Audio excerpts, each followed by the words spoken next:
pa kush di të shpjegoj pse plasi pikërisht në Tetov. Aty ku banojnë më shumë se 82% shqiptar.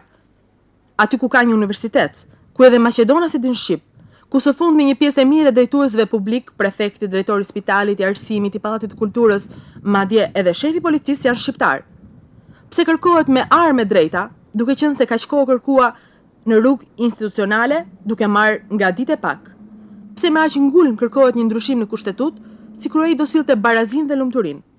Pse flitet për kantonizim dhe çfarë fshihet pastaj kërkese?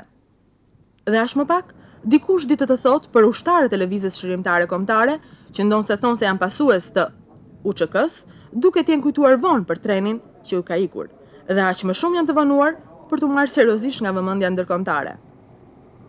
Aq edhe më të pakt janë ata që dinë ku janë armatosur këta njerëz me mjete edhe më të sofistikuara se ushtria maqedonase.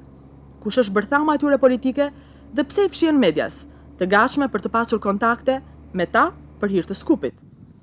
E me gjithë këto paqartësi, një gjë është e vërtet në Tetov: era e barutit, plumbat dhe granatimet.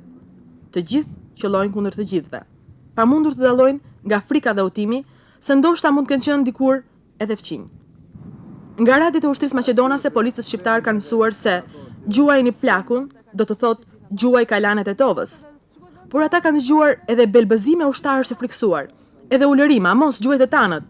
Madje nga radhët e ushtrisë mësuan edhe për goditjen rastore të një makine gazetarësh maqedonas që u quajt më pas se u bë nga ushtria shërimtare. Maqedonasit qëllojnë dhe shqiptarët qëllojnë, dhe të gjithë briten. Në emër të kujt? Të nacionalizmit? Ai nuk është një gjë me shumë maska, por shumë gjëra me shumë maska.